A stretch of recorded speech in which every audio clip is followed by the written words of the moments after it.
Good morning, everybody. Welcome to another edition of Artsbeat TV and Radio here on Westfield Community Programming Channel 15, 89.5 FM WSKB, and our media partners at Agawam Media and Southwick Community Program. I'm Mark Auerbach. This first half-hour segment today features the Champlain Trio, and we're going to also air this again on Athenaeum Spotlight with Guy McLean. So if you miss a part of it this morning, you can catch it on Athenaeum Spotlight.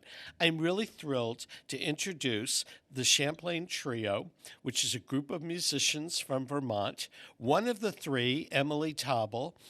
Emily, you should wave so people on TV can see who's who.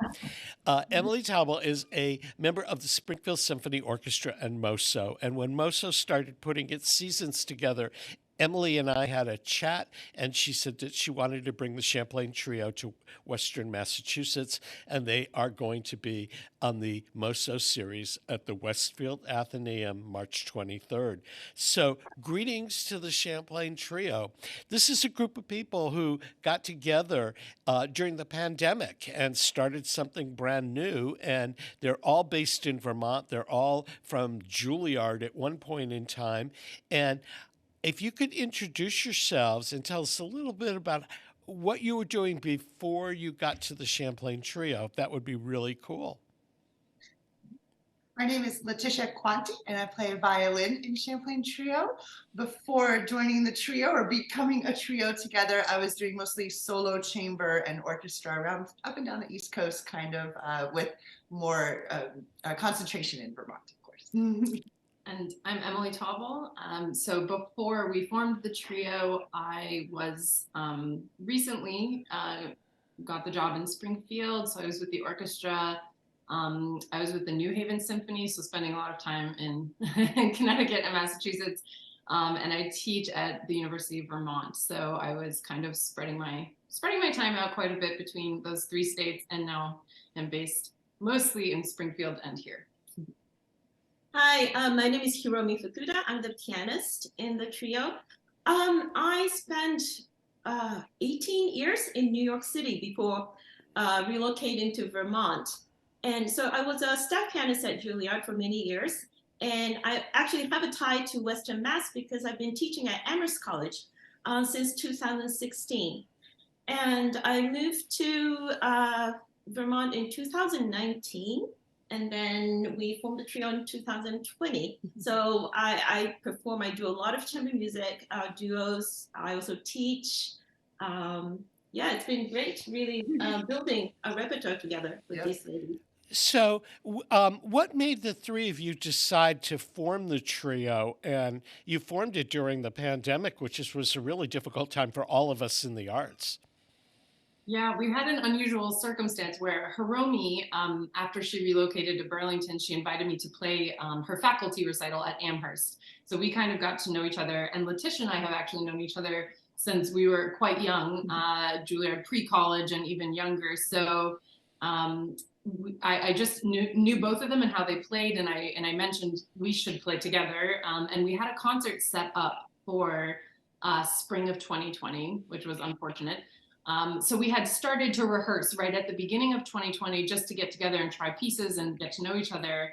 And then the pandemic, of course, hit. And I think we all very quickly saw that our schedules were wiped, everything was done. And we realized that we weren't going to play any music with other people at all if we didn't kind of pod up, as they said. And so we rehearsed. It was really worked out in a way because it took away all the busyness of our schedules, and we just had each other for about a year, and we would test every week and just be as safe as we could. But we really did make it a priority to learn trio rep and to get to know each other. And then kind of a few months into it, it was like, oh, we're gonna do this for real. And we actually started filming a documentary, a 6-part documentary series during the pandemic that we went around to venues around Vermont that were shuttered and filmed at the arts organizations and performing arts centers across the state. And that was a huge project for us, and that kind of got us started. And well, the rest is history 3 years later. It was an incredible project that brought us really close together, but beyond just rehearsing together as a pod. And then from there, it felt so organic to open back out into live concerts. When did you go back to live performing? I think our first live performance, half live, it was also That's live, right. was May of 2021. Yep. And then slowly things started to come back, and we were able to do in-person concerts in the fall of 2021. We were in and out like everyone else. A positive test cancels everything, or a scare, or a close contact. So, you know, concerts, we never got too attached to them for. It's true, actually. We're still getting used to it. Yeah. So now, how many concerts does the Champlain Trio do over the course of a year? Because you guys are all doing other things besides the trio.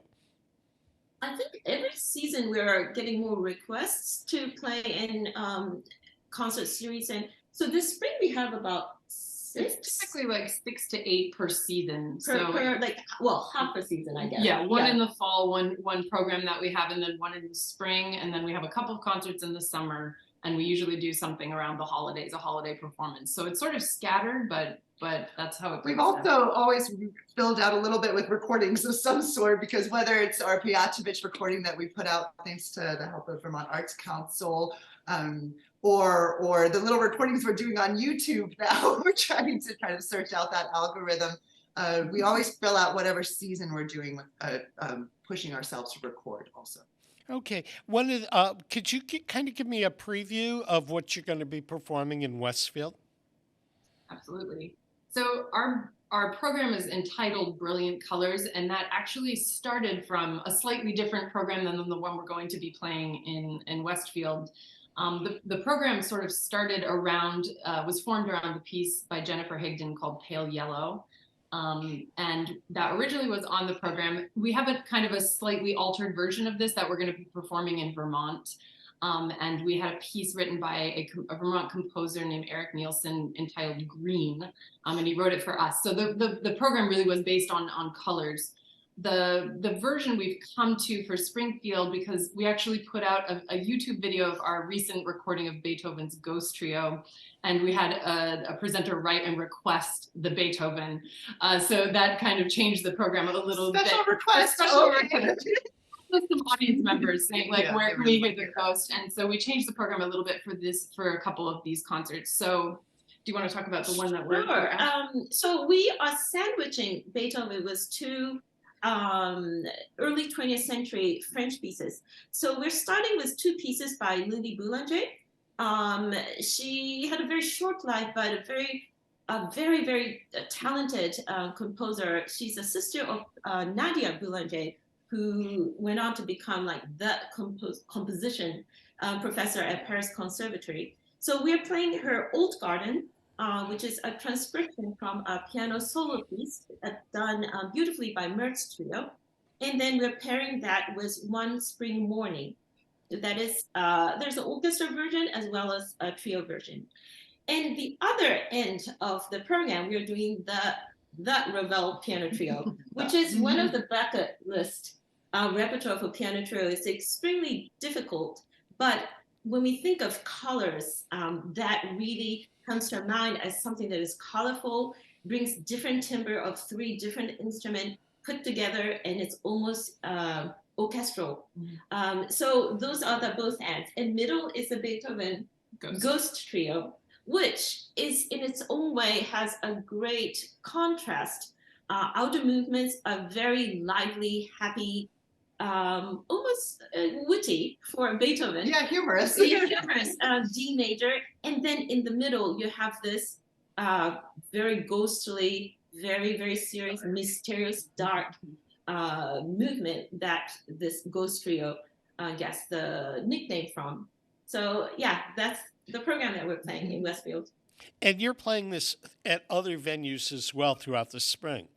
Mm-hmm. So you had a fall program in the spring and a summer. So do you switch out? I mean, you're a young group, but do you switch out for next fall? Will you have a completely new program, for example, in next spring? That's part of the fun, is that we get to find new pieces every few months. We're always looking for great new repertoire to put together. So How much time do you get to rehearse together? We're very regimented about yeah, rehearsals. we're very disciplined, 2 to 3 times a week, about 3 hours each. So we take turns. Yeah, we baked our rehearsal into our daily schedule. So, you know, we each have teaching obligations, college obligations, but we have Tuesday morning and Friday morning just for the trio, and that's really dedicated to building a repertoire. Yeah, and as we get closer to concerts, Sundays and Saturdays, we'll we have enjoy our time together, not just on music. So having a coffee together before we start rehearsing is so important. Also, Yeah, and for a young upstart trio, you're doing multimedia essentially. You're doing live performances. You've done documentary film, and done other things. Do you see yourself expanding, if all goes well, in the next few years, where this could be a full-time thing and you could let the other things that you're doing go, or do you foresee it as what it is now? I think we look forward to bringing this kind of music to as many people as possible. We so enjoyed bringing it to audiences in Vermont. We want to continue doing so, but this music is for the world. So if, you know, our ideal would always be to have more ears on what we're trying to explore and say. So we'll see. It is interesting trying to build a career as a, you know, new trio. So we are getting more concerts, which is great. But then we have our own personal lives and other obligations, and how do you bring it together? And we have so many, you know, like ambitions or dreams. We would love to do a chamber music workshop, which we kind of half started last year.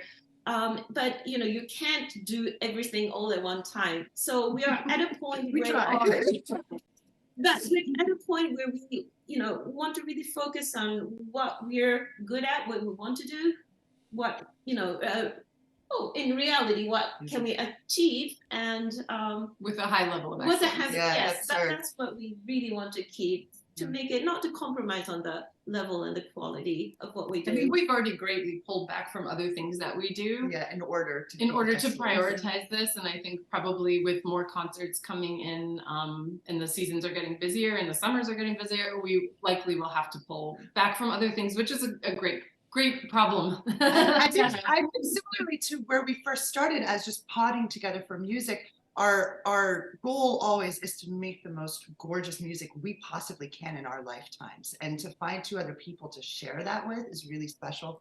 So yeah, just really looking forward to as much time doing that as possible. And I would assume in Vermont you're playing in a lot of different kinds of venues and spaces, and when you come to Westfield, you'll be in a very small 100-something seat auditorium, and I would assume also that you play large spaces. What is your dream audience when you go out and do a concert? Ooh, it's such a good question. Enthusiastic and knowledgeable. You know, we've fresh. So many. We're lucky to have kind of gone through most of the great, you know, spaces in Vermont.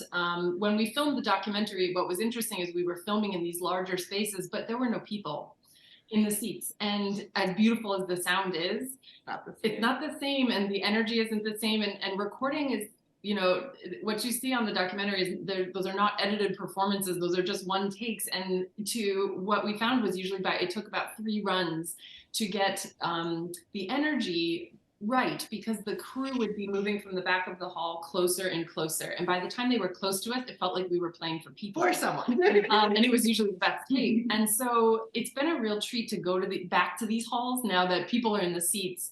But I think we recently played at the Brattleboro Music Center, and the audience there just had this amazing energy. It's not a huge space, it's about 100 people, but you could sense as soon as you stepped on the stage that they were just so excited to hear you. And I think just our favorite audiences, especially around home, is seeing this people that follow us around, that really make a priority to come to our concerts, that save the date, that really are enthusiastic about the music, and love to follow the new repertoire we're putting out. And so we just, I think enthusiastic audiences are definitely approving. Those people definitely fill our hearts, and it's fun to play different spaces. And actually, we've noticed even on YouTube, right? Like one of the spaces we played in is Isham Farms, and they're doing a stage in their old milking barn, and they've done an amazing job renovating it. And you put it up, and within 24 hours, suddenly there was like 1.1K views on the video. But at the same time, we have videos from the Flynn, and I like that Vermont offers all that for chamber music. That's Yeah, we've really played in movie special. theaters, we've Yeah. played everywhere, you know, it's an adventure. We're often chasing piano, right? Yes, that's one thing about piano trio. Quartets, string quartets can play in any space, but for us, having a good piano is essential. So we are tracking down all the great pianos in the state and in the surrounding New England areas, and so you know it's a good challenge and it is fun, and but really audience is really what makes it special for each venue, I think. We're going to take a quick break to acknowledge our underwriters who make these programs possible. But before we do, how can people learn more about the Champlain Trio? I know you have a very strong social media presence and website. How can they learn more about what you're doing? Our website is really where we update it regularly, champlaintrio.com. Our schedule's always up. We usually have a pop-up comes up right away letting you know about our next concert. Always our new projects are on there, links to all of our videos.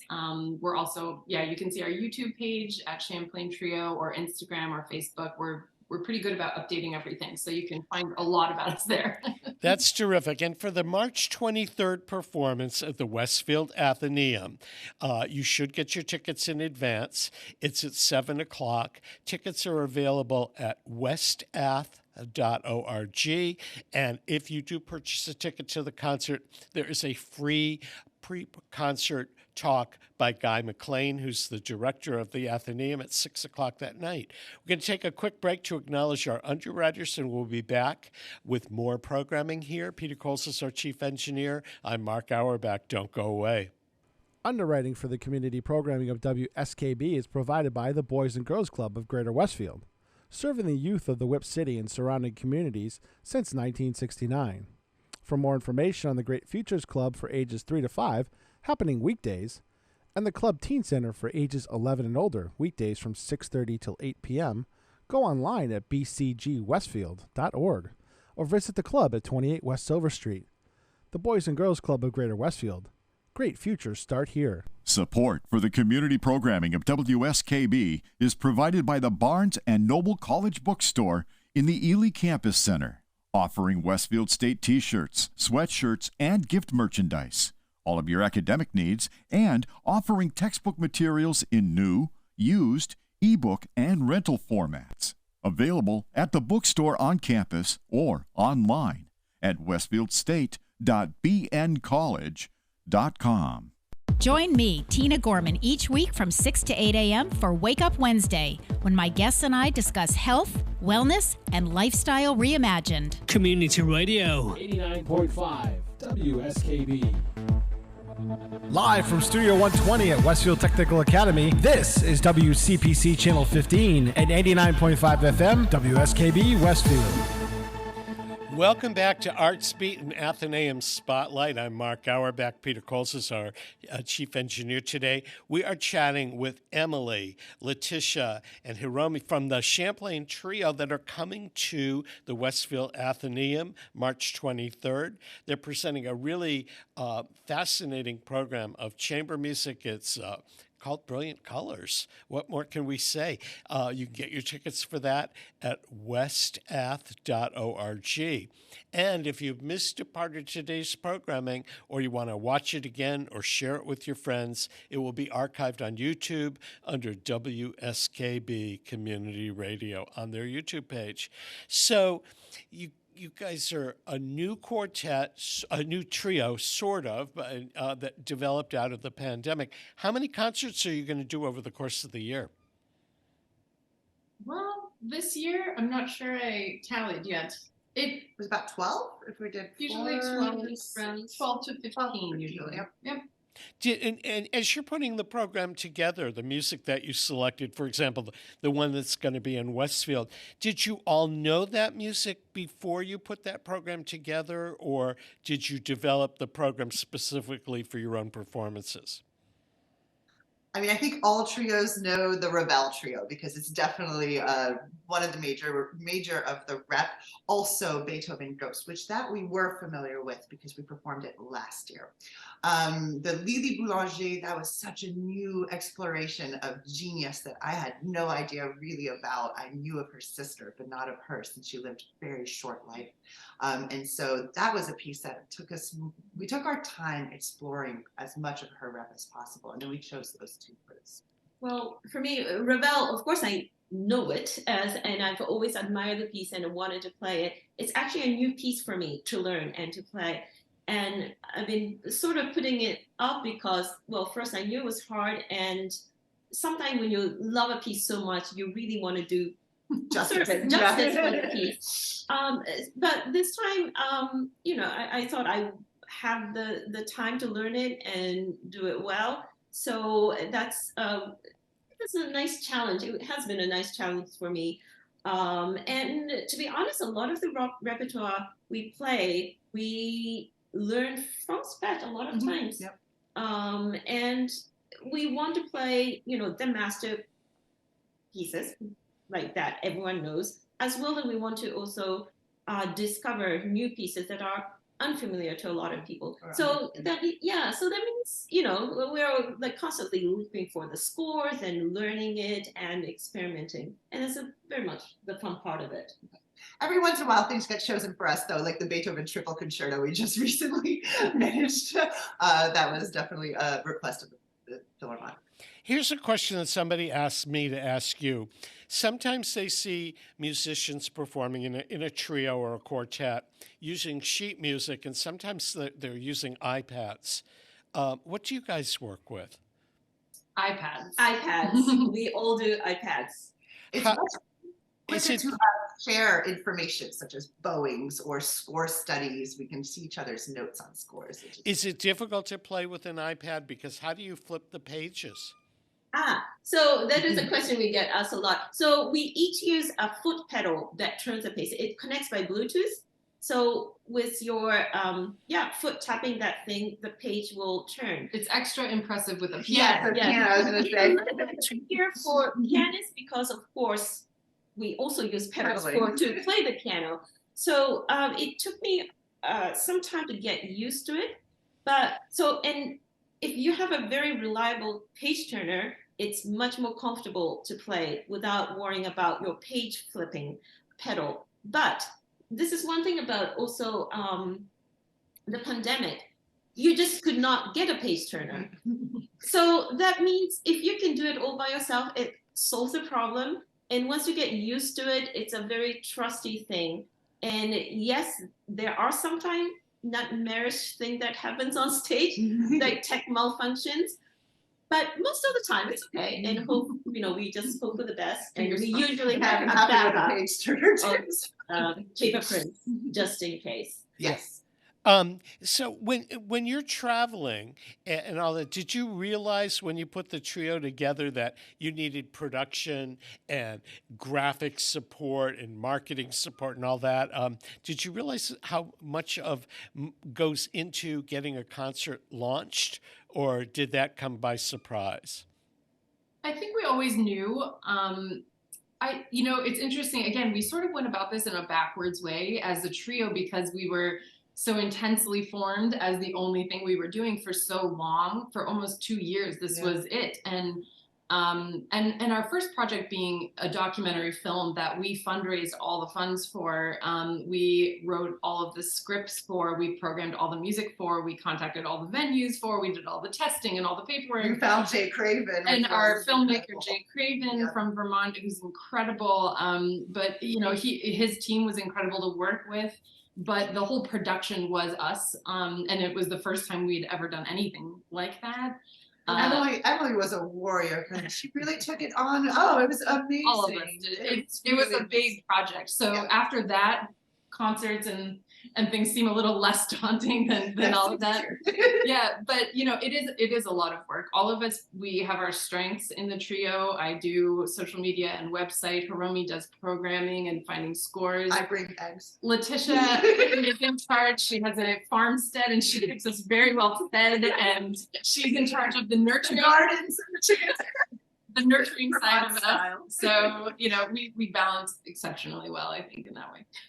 Yeah, I was just curious because I've been doing, away from radio, I've been working with the musicians of Moso, building a series and promoting and marketing it. And I had no idea at times just how much it takes to get a concert off the ground, and doing everything from worrying about ushers. And for the first chamber music program that we had at the Athenaeum, needing a page turner or getting the piano to, just assuming that the venue had a tuned piano, which it did, but they had the heat turned off in the auditorium for a couple of weeks. And when the quartet arrived and they started with the piano, they went, oh my gosh. And we had to find a piano tuner who on an ice storm would come down and get things going. And there's all these things that I've learned about concert production at a very short period of time that I had no idea about. We really enjoy, having done so much of the production ourselves. It is, like you said, completely exhausting from all of the program printing and just every detail, right? So I think at this point we're loving being presented and not having to do the presenting every time. There's a couple concerts a year that we do present ourselves, and we definitely know that we have to save extra steam and energy for those in a different way than being invited to a series that, like you said, has the systems built in place to take care of those things. Concentrate on the music and nothing else. But it's presenters, and that's also partially why we wanted to film at these places across Vermont, is to show how much they mean to the community, how much work goes into bringing a concert, and then and what those presenters were doing during that. What were these venues in Vermont like that you went to film at? So we have 6 places that we went to. One is Flynn Theater, which is probably the biggest theater in Burlington. So it's in an urban setting. Vermont urban setting. And then there is a place in Colchester called, it is part of St. Michael's College, and it's called Ellie Long Music Center, and that's where the youth orchestra rehearses. And then we had Brattleboro Music Center, community music school, but has excellent performance venue. And then Highland Center, which is in the middle of nowhere out in Vermont. Beautiful setting. Gorgeous. Very remote. Incredible. But it's a beautiful new facility with excellent backstage, stage, piano, and all of that. And then we had a little church in St. Johnsbury. And this church has been known for presenting classical music chamber series for many, many years. Northeast Kingdom. And what am I missing? Ethics, where we found Eve, a beautiful piano. So this is a very, very unusual place. This is actually a movie theater, but the owner purchased an excellent full concert grand Steinway piano called Eve. The piano has a name. And so they have a little stage in front of this massive screen. So they can totally do this multimedia production there. And so it's called Essex Experience, Double E Theater, and that's the 6th place that we. And the piano lives there. Yeah, and some of these places, for example, Highland was having a sculptural exhibit outside at the time, so the hall itself was shuttered, but they were still even presenting food outside at fire pits. Brattleboro is still having much reduced capacity, but of students that were coming by. They were using their concert hall for blood drives and other things, and vaccination sites. They totally reused their space. And the Flynn Center was actually the most Flynn was very shuttered, yeah. That was for the longest time. And there were things still hung up in the dressing rooms. It just looked like people had just walked out, closed the door, and it had been 2 years since anyone had gone in. It really was. In South Hero, we were talking about pianos. We had a string pop the morning of our filming, and so we were very lucky to have a good tuner to fix your cash. It was an adventure in filming, but the venues were, it was really hard to see everything shut down. Well, I want to thank you for joining us this morning. We've been chatting with the Champlain Trio. They'll be at the Westfield Athenaeum on the 23rd. The concert's at 7 o'clock. Tickets are available at westath, WESTATH.org. And I can't wait to see you all there.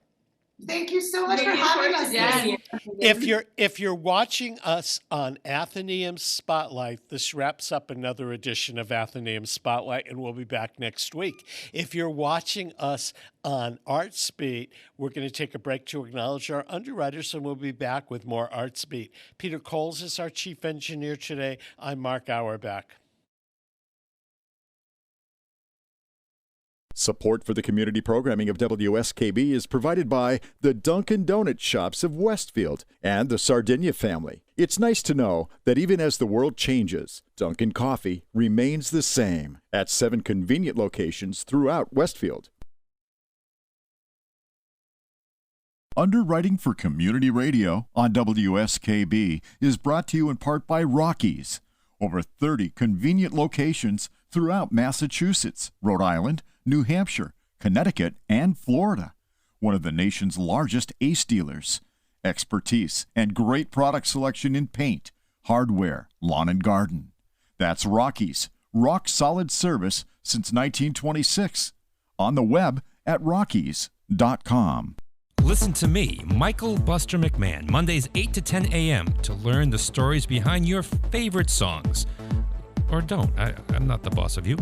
Community Radio 89.5 WSKB.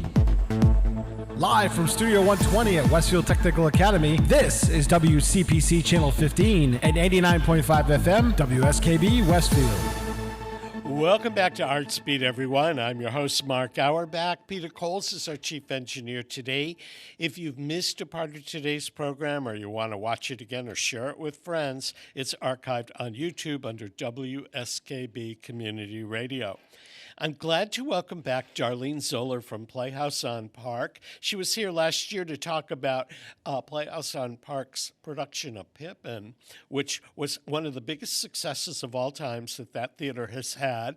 And Darlene is a co-founder of Playhouse on Park, a dancer, a choreographer, and a director, and the head of StopTime Dance Machine, which is the resident dance company of Playhouse on Park. And they are working on a new program that opens March 22nd, running through April 2nd. Darlene, it's great to see you. Great to see you too, Mark. So tell me a little bit about StopTime in this upcoming dance concert. Yes, I don't know how much you know about StopTime, but this is our 20th year in existence. It's only our 18th show because, of course, COVID. And so we are excited to be bringing our 18th original production. The name of the company is StopTime Dance Theater, and the name of our show this year is called StopTime Dance Machine. And the way we have the graphic is so that if you look at it quickly, it just looks like Time Machine.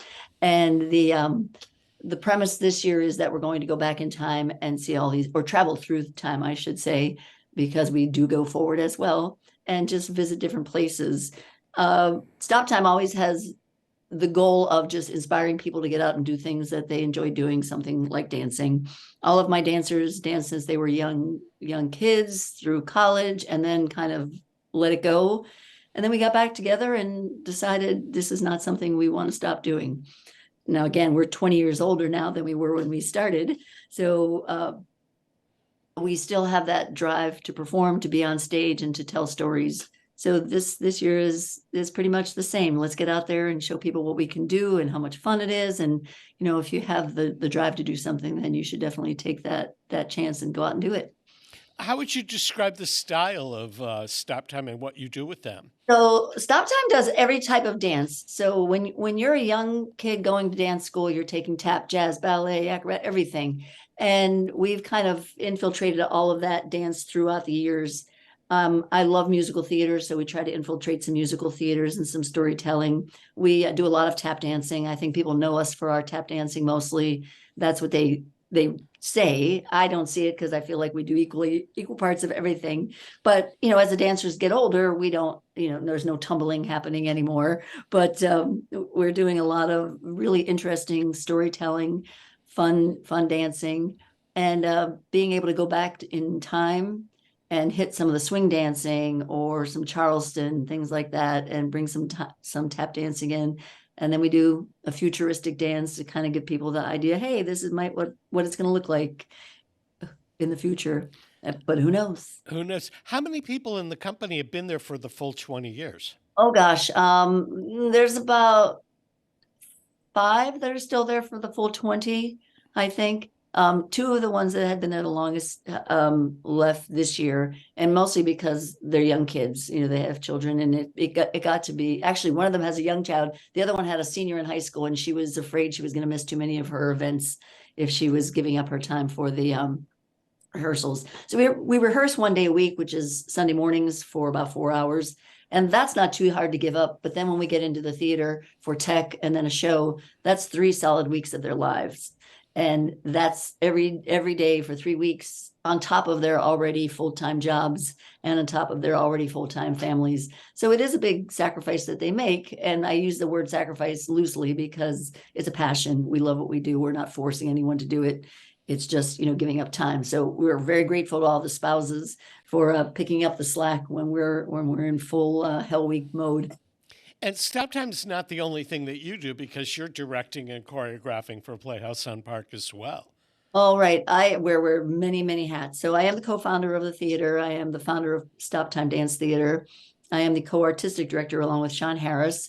And he and I choose the season for the year. So that's what we're doing right now. We're already working on season 15 because we will be announcing that on March 26th. So we'll have the full run for next season. And then we're responsible for things like picking all the directors and picking all the tech crew. So we have to find a director for each show. We have to find a lighting designer, sound designer, set design, costumers for each and every show. And then we start figuring out the type of show, how it's going to work, how it's going to fit in the season, where it goes. And then casting is all part of that. So we're still in the midst of casting for season 14 while we're planning for season 15. So those are the hats I wear at the theater, along with, if you've ever been to the theater, I pride myself, a friend of mine and I do a big lobby design for every show. So whatever the theme is on the show, we're going to make the theater very immersive so that when you walk in the door, you've already entered the world of the show. So that's another thing that we do there. And then outside of that, I teach a lot. I teach at a fitness club. I teach at 3 different dance studios. I'm everywhere, which I just came from a dance class. A minute ago, you would have seen me a ball of sweat. So you work 24 hours a day, 7 days a week. I do. And that's not a complaint. That's me saying this is what I absolutely love to do. And I specifically love teaching. So I could give it up and just work at the theater, but I can't give it up because I love it so much. I recently went back to the University of Hartford. I had taught there for a long, long time. And then during COVID, I had to give it up because my elderly mother-in-law was living with us and we couldn't risk that. And then I ended up not going back. And this year they needed a sub and I'm like, I'm there. So I'm back as a full-time sub right now for one class.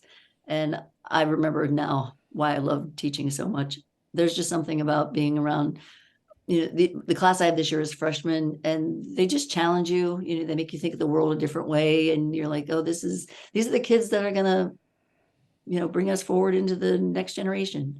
Yeah, but I understand, maybe it's rumor, but I understand that during the pandemic, you did an exercise or dance class online every single day. I did an exercise class online every single day for 450 days straight. Every single day. That is public service. Yes, it is. It was very much fun. I did it on my driveway and I would say 98% of my classes I did outside, whether it was 100 degrees or 5 below zero. There were only a few times if it was torrential or something that I came indoors and did the class from indoors, but we tried to be outside because if I was outside, I could bring a friend or two could come and stand at the end of my driveway because at that point we were at the 6 feet apart. And I like people to be able to drive by and say hi if they wanted to. And I would assume the neighbors were just astounded. They were. I have one neighbor that right next door, and he would open his window every day at noon because he knew the class was and he could just listen to the music and listen to us, talk. And my almost daughter-in-law danced with me on many occasions, and she has a beautiful voice, so she would sing some of the songs, and it was fun. And then we did a couple of parties on the driveway when we reached our 350th. 365. What am I talking about? When we reached 1 year, we did a big party, but we also did a New Year's Eve party late night on my driveway. We had a full band come in and had a party and invited all the neighbors. It's crazy. But as much as the pandemic was a bad thing, it brought me so much joy to be able to connect with all of these people. And now, again, I'm only looking at them. They're not looking at me because we were on Facebook, not on a Zoom. So, but they were all chatting. So we became this incredible support group. Every day somebody would check in and they'd say, hey, I'm not doing so great today. Oh, I have COVID. Hey, I'm not feeling well. Can we play this song? It'll make me feel better. And people would just pop in. And then I also found out that I had a lot of followers who didn't even dance. They just tuned in to watch or just to have something to listen to. And then when we talked last year, you were just beginning the rehearsals for Pippin. Yes. And Pippin was probably one of the most successful productions that Playhouse on Park has done in a long, long time. It was, it's hard for me to be objective because Pippin was my bucket list show. It was the first show. I'm sure I told you this last year. It was the first show I ever saw on Broadway. So that as of now, it would be 51 years ago. But last year, Pippin was celebrating its 50th birthday. And my dream was always to direct and choreograph the show. So being able to have that opportunity to have waited that long, to have fulfilled the manifestation of having the opportunity to do it was fantastic. People came and saw it several times. Were we sold out every night? No, but since COVID, it has not been, we haven't had that. The audience is coming back. Crazy enough, last night, I went to the University of Hartford where I work, and the students were doing Pippin.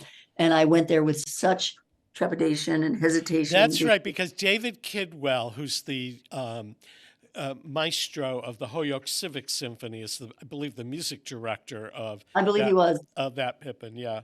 So I went and I'm like, I don't know if I can watch this because there are so many iterations of Pippin. People have done the circus version and the old version. And I'm like, oh, this is going to break my heart. So I went there and I was so pleasantly surprised. It was such a great production. The students were fantastic. Their attention to detail. Of course, they missed one big rehearsal this week because of the snowstorm.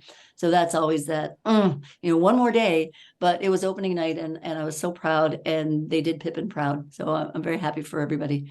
And Playhouse on Park just had a great run of the play Indecent, Paula Vogel's play. I am telling you, yeah, I don't even want to put any of my shows in the same sentence as Indecent. That's how good Indecent was. It's a life-changing kind of show. It just tugs at the heartstrings. It's storytelling, it's truth, it is a history, all wrapped up in one. And you leave there, it's not a happy-go-lucky show at the end, but it is throughout. It has fun, it's laughter, it's serious, but there is so much joy on that stage at the end of the show. And as people would leave, you could feel that they were actually somehow transformed. And as they're leaving, they would, tell us how much they enjoyed it. And then they would say, oh, I'll see you at StopTime. And I said, just remember, StopTime is just fun. We are not out to save the world. We're not out to change the world. We're just out to have a good time, let people enjoy and be inspired. So if somebody is interested in becoming a part of StopTime, do you hold auditions? We're kind of, I don't want to say we're coming to the end of our tenure as Stop. I don't know how many more years we'll go. So we're really not planning on adding any people. We haven't added anyone in, I think, 8 years. And most of the reason for that is we have a lot of repertoire that it's just, they know the dances, and we will pull from some old dances. This year we're only doing one dance that we've ever done before. So that's not quite the case this year. But in most cases, we try to pull from some repertoire. If people want to dance with me, that's another story. So I always enjoy when people leave the theater and say, oh, I haven't tap danced since I was a kid. I'm like, great, come and take class, because it's never too late, especially tap dancing. I have not danced in years. I mean, I studied musical theater, but I can still do a tap. I love to tap. Exactly. I mean, and that's the one thing, no matter how old you are, you can still do it. I still feel very proficient at tap. Can I get on the floor and roll around and get up in a modern or lyrical? No, I cannot do that, nor do I want to. Yeah. But I'm just so happy to be able to just bring some joy with tap dancing. We're going to take a break in just a minute to acknowledge our underwriters, but how can people find out about StopTime and get tickets to Playhouse on Park? Just go to the website, playhouseonpark.org. Terrific. We're talking with Darlene Zoller from Playhouse on Park, who is the director of StopTime. They'll be performing Up and Coming. Peter Coles is our chief engineer, and we'll return after these underwriting announcements, so don't go away. Support for community radio on WSKB provided by Westfield Electroplating. Employing over 140 skilled platers, painters, and technicians, Westfield Electroplating was founded in 1946 and was the first company in the country to achieve National Aerospace and Defense Contractor Program accreditation, proudly maintaining that status for over a decade. Westfield Electroplating provides over 50 quality finishes to meet your corrosion, cosmetic, or performance needs. On the web at www.westfieldplating.com or 413-568-3716. Westfield Electroplating, putting the finishing touches on technology. Join us every Thursday morning from 6 until at least 7:30. Check out the Bobby G and Company Show right here on WSKB 89.5 Community Radio. 89.5 WSKB. Live from Studio 120 at Westfield Technical Academy, this is WCPC Channel 15 and 89.5 FM WSKB Westfield. Welcome back to Artsbeat, everyone. I'm Mark Auerbach. Peter Coles is our chief engineer this morning. We're chatting with Darlene Zoller from Playhouse on Park in West Hartford. And just to give you an idea, some of their up-and-coming shows include a new play called Webster's Bitch, which runs May 31st. They're doing the musical Bandstand, and they have a benefit on May 13th. It's called Razzle Dazzle, which is saluting the music of John Kander, who, along with his late partner Fred Ebb, wrote some shows like The Happy Time and Zorba and Cabaret and up and coming on Broadway this year, New York, New York, plus Chicago, which is on Broadway. What a great opportunity. Do you think he'll be at this benefit, Darlene? Well, we were originally supposed to do this type of benefit before COVID. And, you know, it was a few years ago. He was a little younger. He was hoping to either come or do a remote video or something. Right now, we're not sure because on top of, you know, getting a little older, he's also working on this musical on Broadway right now, but he has given us his blessing. The reason this all came about, and I don't know if you had heard this, we've done several of Kander's shows. We've done Cabaret, we've done Chicago, and then we did the Scottsboro Boys. So the Scottsboro Boys was one of the few shows that rarely gets done. And when they found out we did it, he reached out and congratulated us. And, you know, we were a little bit, is this really him? And it really was. Kudos to us. So Tracy, our executive director, reached back out to him and his people, and they were like, yes, we're so happy that you did this and congratulations. And then conversation just came back and forth, and we told them how integral the work of John Kander was to our theater, because Chicago, Cabaret, and Scottsboro were both very, very prominent shows in our repertoire over the years, and said that we would like to honor him. And they were like, go for it. You know, these are the songs. You can use these songs in the event and all of that. So we're still in the process. We'll see what happens. But it's just so nice to go into something like this, knowing you have the blessing of someone so incredible as John Kander. Will you be choreographing any Kander for that show? I will be doing something. We don't do like a big choreography, but it's a lot of movement. The stage this year, we're going to set it up kind of like a runway so that the band is behind and then the dancers can come down. It's always tricky because you're in a ballroom setting more than a theater. So we don't want anyone not to be able to see what's happening. And having a smaller space is a little more challenging, but there will definitely be choreography, trying to infiltrate people going through the audience. And, you know, there's so many fabulous Kander songs. So it's going to be a challenge to pick the ones that are going to resonate the best. Do you have a favorite Kander and Ebb show or Kander show? It's usually the one I'm watching. You know, it's so hard because, of course, growing up as a dancer, Chicago, everybody wants to do Chicago. It's so fun. And then when we were going to do Cabaret, people that had seen Chicago and loved it so much kept saying, oh, yeah, we should go see Cabaret. It's like Chicago. And we're like, no, it's not. Because you forget about how dark it is. And Sean, my partner, directed that show, and I choreographed it. And, you know, we took that chance to go really dark with it, to just really drive the point home of how powerful this show is. And so having done that, I'm like, maybe this is my favorite candor show. And then we did Scottsboro, and that was a show I wasn't sure we could pull off. I just didn't know, and I didn't know how the audience would react.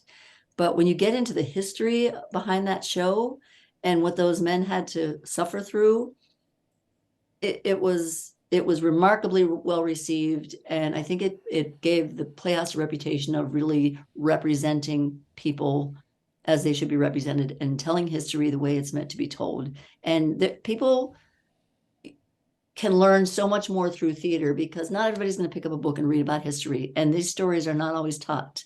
We know things are getting banned everywhere, but things like this should be taught. And this was such an interesting way. And the people walking out were saying, how did we never know about this? How did you not learn about this in history? And we're very proud of the fact that we can bring those issues to light. I saw the Broadway production, which only lasted a month or two, Mhm. and I knew nothing about the history that it was telling, and I found it a very exciting piece of theater. But there were people picketing outside, and Oh, absolutely. it was so controversial. But the music was great. My favorite is Steel Pier, which is Okay. strictly from the music. I love the music and all of that. But my first Candor and Ebby show that I ever did was The Happy Time, and it's a very small show. I wish people would do that more often.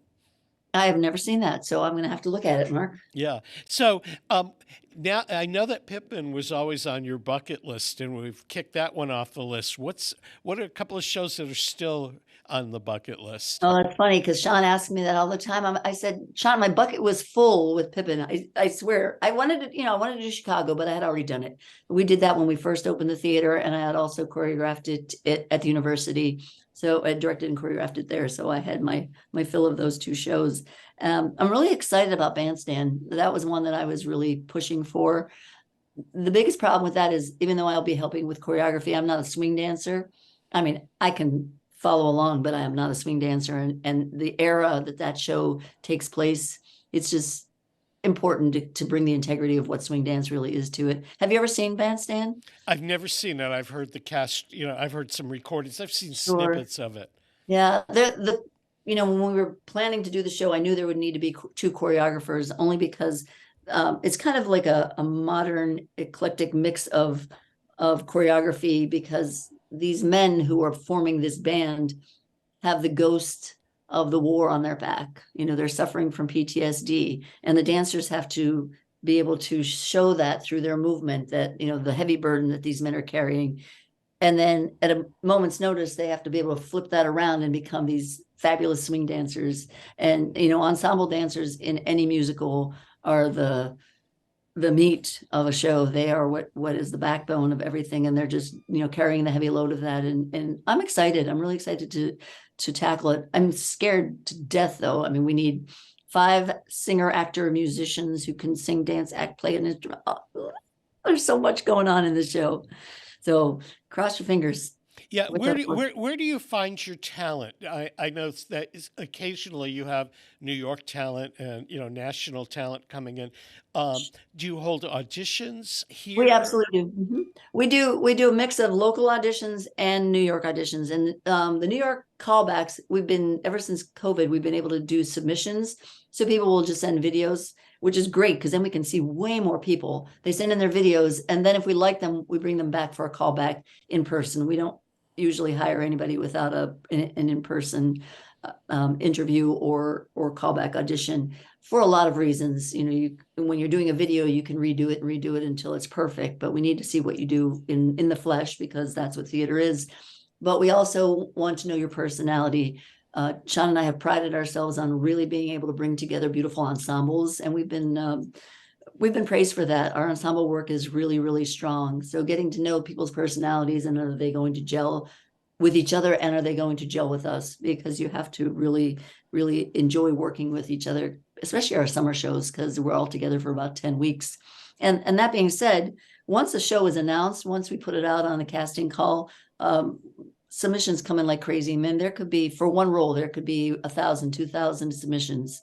It's crazy. Everybody out there wants to work. And if they know that there's a show that they're looking for, they'll find it. So once, the radar goes up, oh, I'm a actor, musician, and I love bandstand. As soon as they know what's happening somewhere, they're going to seek it out. So people will reach out to us.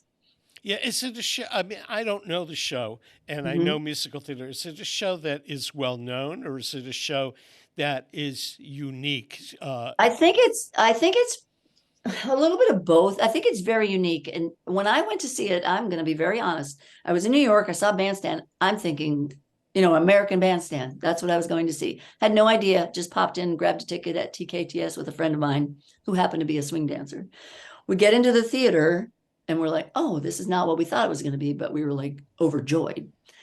It also happened to be Fleet Week. So the audience was full of sailors. And the story, again, because it is about PTSD, when the show was over, I don't think anybody breathed for about, 2 or 3 minutes. It was just the emotions of the storytelling. It was so wonderful.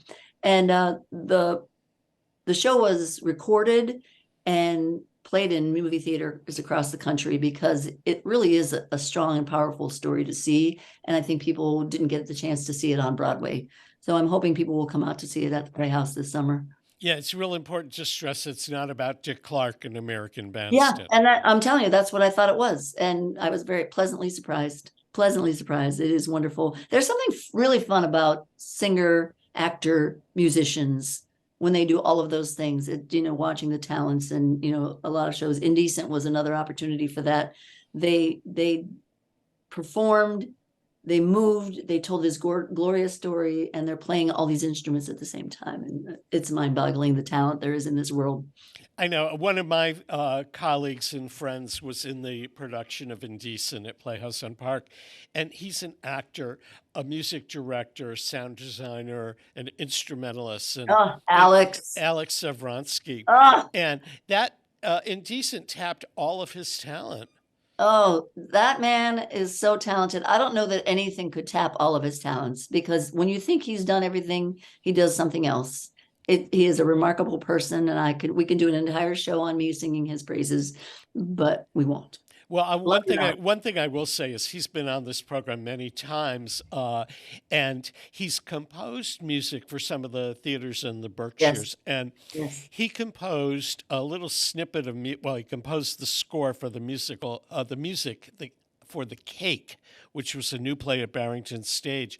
And he sent me a sound clip to use when we were doing Artsbeat. It's on my laptop, and every once in a while, I just play it because it's just such a glorious piece of music. Yes. And on top of all that talent, what a nice guy and such a hardworking person. He and I got along so well because we're both workaholics, and not in a bad way, just that we love what we do and we just keep working. Well, StopTime comes to Playhouse on Park March 22nd through April 2nd. It's directed and choreographed by Darlene Zoller, who has spent a half an hour with us today. It's been great to see you, Darlene. Great to see you, Mark. And we hope that all of you go down to Playhouse on Park. For details, playhouseonpark.org. It's in West Hartford Center. Great place to go to the theater, lots of restaurants nearby, and very talented group of people. They do plays, they do musicals, they do dance. They have children's theater as well, so check out their website. And this wraps up another edition of Artsbeat. And decided to end it today with Leo Sayers. You make me feel like dancing. Yes. And we will see you next week with another edition of Artsbeat. Peter Cole was our chief engineer. I'm Mark Auerbach. See you next week.